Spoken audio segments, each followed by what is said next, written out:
Kicked out as a teen for false rumors spread by my brother. Now my parents want my money after seeing my success. I don't think I ever really had a childhood. Not a normal one, at least. When people talk about their families, they usually have some good memories to fall back on. A birthday party, a special trip, even just a simple moment of feeling loved. I don't have those. Because from the very beginning, I was the unwanted one. I was born into a family that had already chosen its favorite child before we could even speak. My twin brother, Caleb, was the golden boy. The one they believed would do great things. The one they worshipped. And me? I was just there. At first, I didn't understand it. I thought it was normal for parents to treat their children differently. Maybe all families acted like this. Maybe it was my fault. Because that's the thing about growing up unloved. You don't immediately realize what's happening to you. You don't look at your life and think, I'm being mistreated. No, you think, what's wrong with me? And that's how it started. From the time we were kids, Caleb got everything.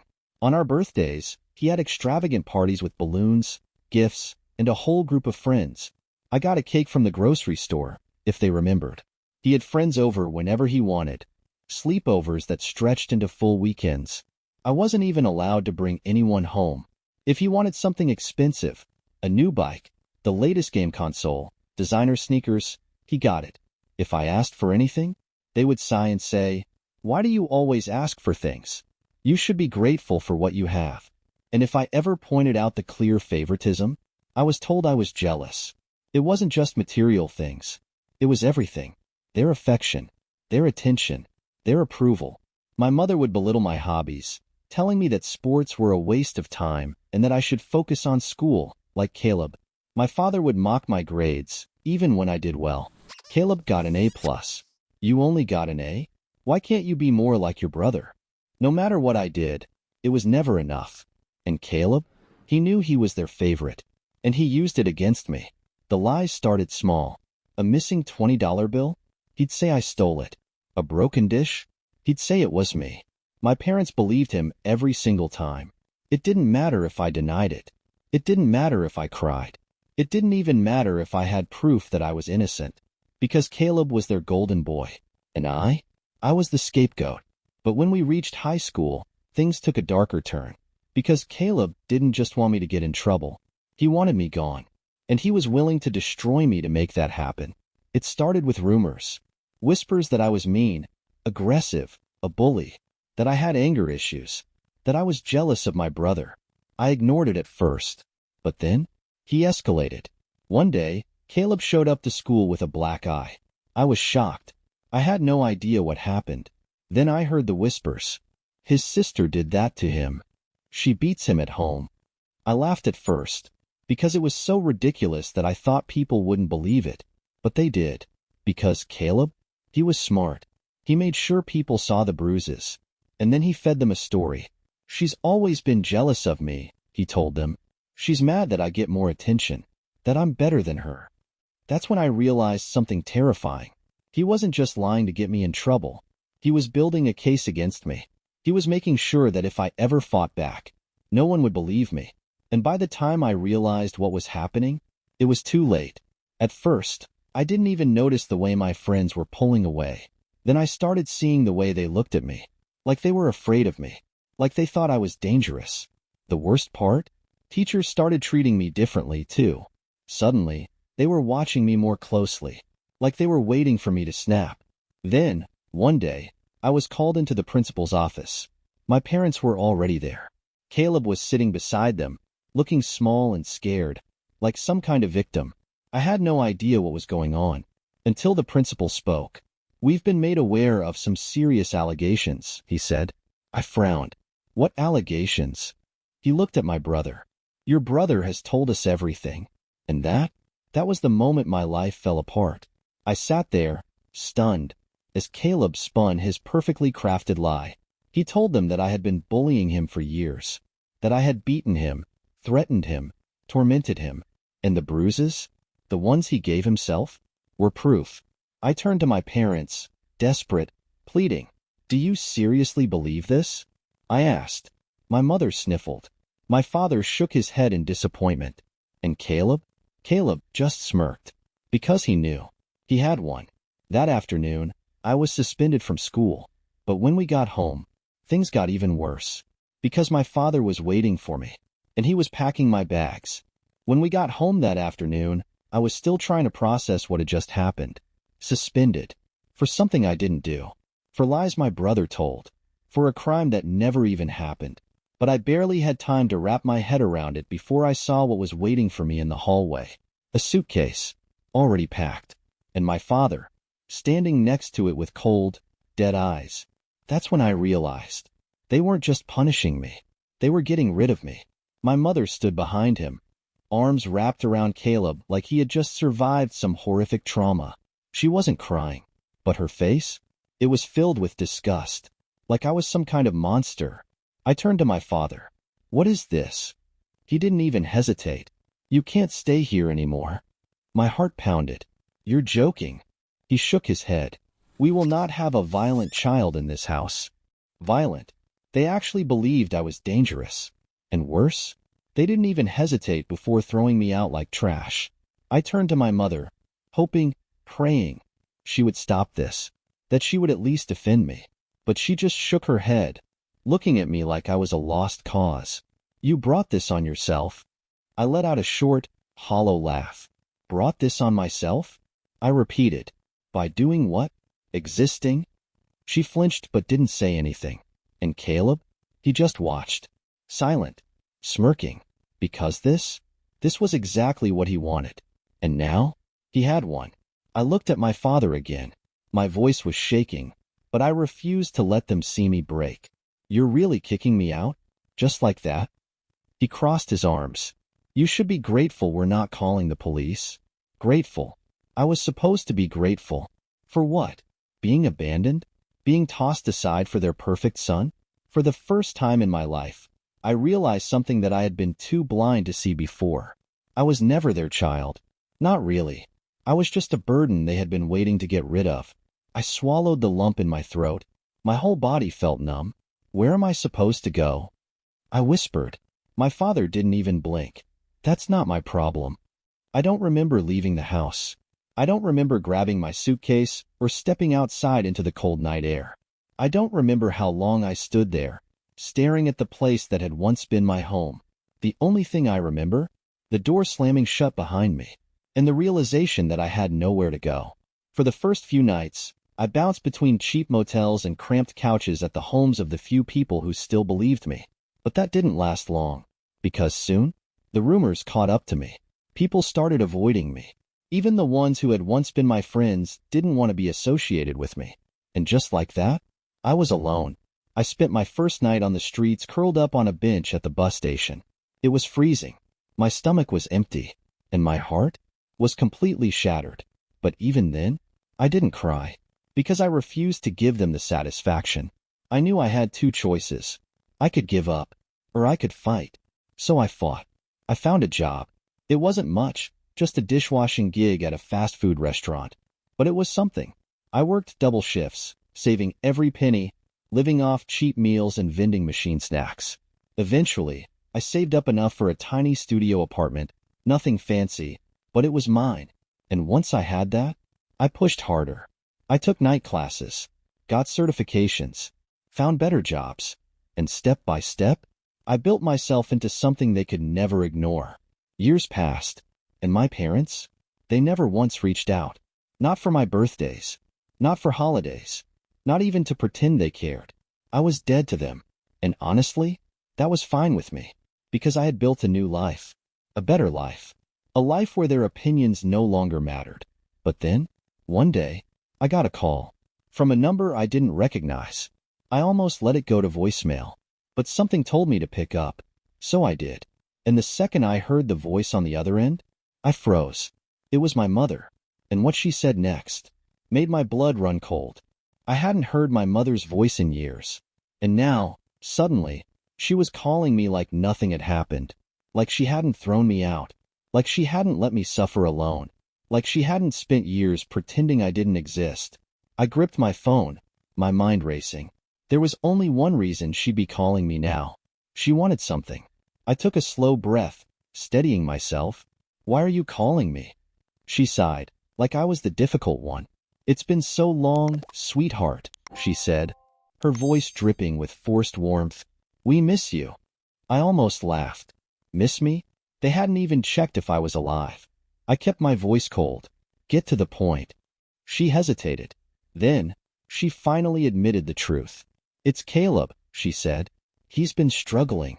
I felt my jaw tighten. Of course. It was about him. It was always about him. He lost his job a few months ago, she continued. And, well, he's in a lot of debt. We've been doing our best, but it's been hard on us. I said nothing. I wanted her to keep talking, to dig her own grave. You're doing well for yourself, aren't you? She added, her tone light, casual. You have a good career, a nice place? And there it was. The real reason for the call. They didn't miss me. They missed my money. I clenched my fist. The irony was almost comical.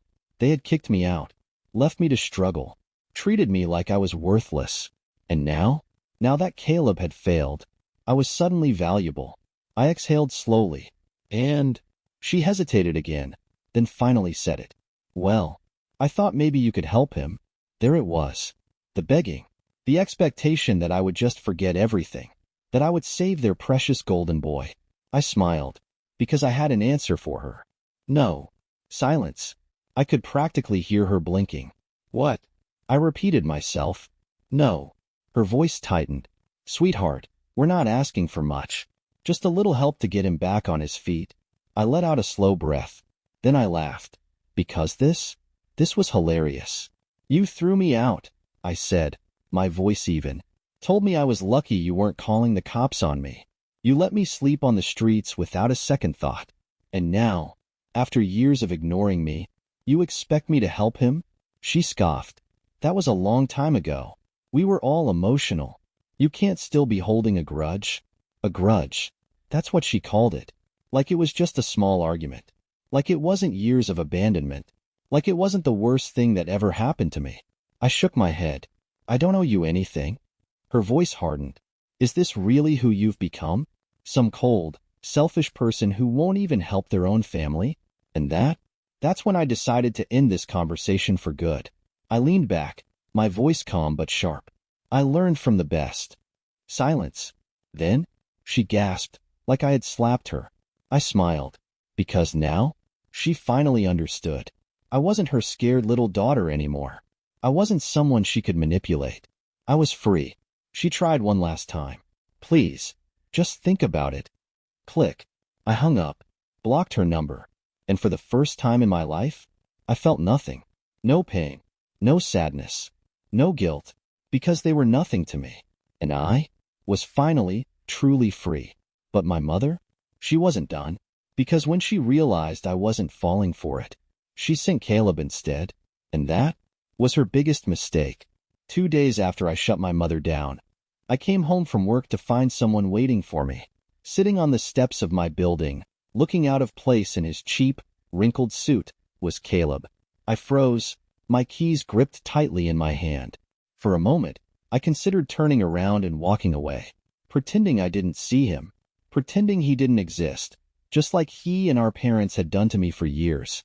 But then he looked up, and the second he saw me, he smiled, like nothing had happened, like he hadn't destroyed my life, like we were still just brother and sister. And that pissed me off more than anything. I walked toward him, slow and deliberate, my face blank. Caleb stood up, brushing off his suit, forcing a nervous chuckle. Wow, you really made it, huh? He said, glancing at the apartment building behind me. Way better than where Mom and Dad are living right now. I didn't react, because I already knew what he was doing. He was trying to soften me up, trying to act like he cared, trying to manipulate me the same way he had manipulated everyone else. So I skipped the small talk. What do you want? Caleb sighed, shaking his head like I was the difficult one. I just wanted to talk. I folded my arms. Talk about what? He ran a hand through his hair, forcing a sad, regretful expression onto his face. About us. About the past. I raised an eyebrow. The past? He nodded. Yeah. Look, I know things got out of hand, but we were just kids. You can't seriously still be mad about that. I stared at him. I was waiting for the punchline. Because surely, he wasn't standing here telling me to get over it. You lied about me, I said slowly. He shrugged. It was a long time ago. You convinced our parents I was dangerous. He sighed. I was a stupid kid. You let them kick me out. You watched as they packed my things. You stood there and smirked while I begged them to let me stay. His jaw tightened. Look, I know I made mistakes. Mistakes? I let out a short, cold laugh. A mistake is forgetting someone's birthday. A mistake is accidentally breaking something. What you did. I took a step forward, my voice sharp. Was a choice. For the first time, Caleb didn't have a response. His face twisted, something flickering in his eyes. Anger, guilt, frustration. But he pushed past it, letting out a fake sigh of regret. I know I screwed up, okay? He placed a hand on his chest, looking as sincere as he could manage. And I want to make things right. That's why I'm here. I tilted my head. You're here to apologize? He nodded. Yes. I pretended to think about it. Then I smirked. No, you're not. His fake concern cracked. I saw it happen. The tiny shift in his expression. The way his shoulders tensed. The way his mouth twitched. He knew I was onto him. And now? He had to change tactics. Look, he said, voice tight. I just need a little help. I lost my job. I have bills piling up, and Mom and Dad. He trailed off, shaking his head. They're struggling. I kept my face blank. So? His eye twitched. So? You're doing well, aren't you? It's not like you can't afford it. And there it was. The real reason he was here. Not to apologize. Not to make amends. Not because he actually gave a damn about me. But because he thought I'd be his backup plan. The safety net he never deserved. I took a slow breath, shaking my head. You spent years making sure I had nothing, I said. And now, you want my help? His jaw clenched. I wouldn't need help if you weren't so. He stopped himself, exhaling sharply. I smirked. Say it. He looked away. Forget it. I took a step closer, lowering my voice. If I wasn't so what? Successful? Independent? Better than you? His hands curled into fists. And for the first time in his miserable life, Caleb had nothing to say. I leaned in slightly, my tone mocking. You thought you'd always be on top, didn't you? He swallowed hard. You thought no matter what happened, I'd always be the failure, the disgrace, the one who needed you. Silence. I could see it now, the realization sinking in, that I had one, that I had escaped him, that I had become everything he could never be. And now, he was the one begging. I took a step back, nodding to myself. You know what's funny? Caleb didn't respond. I smiled. If I had come to you years ago, asking for help, you would have laughed in my face. Still, no response. So now, I exhaled slowly, savoring this moment. I get to do the same thing. His face twisted with rage. His hands shook. And then, he did exactly what I knew he would. He snapped. You're selfish, he spat, his face red. There it is, I muttered, shaking my head. You think you're better than us? His voice was shaking. You're just a pathetic, bitter loser who got lucky. I laughed. Because this was pathetic. And he knew it. I turned to unlock my door, my voice calm and final. You're right about one thing, Caleb. I pushed the door open, stepping inside. I do think I'm better than you. And then, I slammed it shut, leaving him outside, alone, exactly where he had left me all those years ago. I knew Caleb wouldn't just walk away. People like him don't handle rejection well. And sure enough, the moment I shut my door in his face, the banging started. Loud, insistent, filled with rage and desperation. I stood there, arms crossed, listening to him lose control. You're going to regret this, he shouted through the door. You think you're so damn important now? You're nothing. Just a bitter, selfish loser. I didn't respond, because I didn't have to. I had already won. The knocking continued for another full minute before it stopped. Then, silence. I checked my doorbell camera and watched as Caleb finally stormed away, muttering to himself like a deranged lunatic. And just like that, it was over. Or at least, I thought it was. Because the next day, my mother called again. And this time, she wasn't pretending to be nice. I let the phone ring out of pure amusement. I knew she'd leave a voicemail, and when I finally listened to it, I couldn't stop laughing. Her voice was sharp, furious. The mask had completely dropped. "How dare you treat your brother like that? You ungrateful brat. After everything we've done for you, you turn your back on your family? Caleb came to you because he needed you, and you spit in his face." I rolled my eyes. Everything they had done for me? Like what? Throwing me out? Abandoning me? Letting me struggle alone? I kept listening. "You'll regret this one day, you know. Family is forever. And when you're old and alone, when you have no one left, you'll remember this moment and realize you made the biggest mistake of your life." Then she hung up. No pleas, no apologies, just rage. And that told me everything I needed to know. That night, I made a decision. I had spent years running from them, trying to keep my head down, pretending they didn't exist. But now I was going to make sure they never came near me again. I called my lawyer, told him everything. The harassment, the sudden reappearance of my family, the fact that Caleb had shown up at my home uninvited. His response? "We have enough to file a restraining order." And that was exactly what I did. It took less than a week. The moment I filed, I knew it would spread through the family like wildfire. And sure enough, my phone exploded with messages. Some were furious. "You went too far. How could you do this to your own family? Caleb is struggling. You're heartless." Some were pathetic attempts at guilt tripping. "Your mother is devastated. Your dad is so disappointed in you. One day, you'll realize how much you hurt us." But the best part? Some people took my side. Honestly, they deserve it. "You should have cut them off years ago. They threw you away. Now they want your help?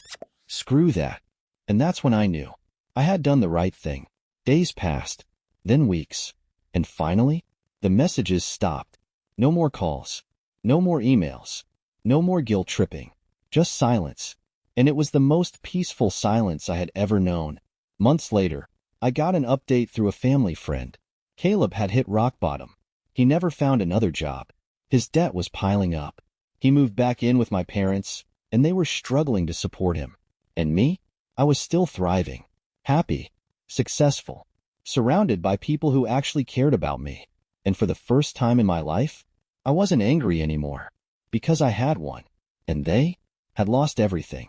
One day, I came home and checked my doorbell camera, something I did out of habit, and there, on the footage, I saw Caleb, standing outside my building, staring up at my apartment window, not knocking, not yelling, not even moving, just standing there. I watched for a moment, waiting to see if he'd do anything, but after a minute or so, he just left, and that was the last time I ever saw him. I don't know what became of my parents. I don't know if Caleb ever got his life together. And honestly, I don't care.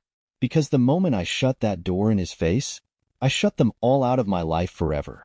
And I have never, not once, regretted it.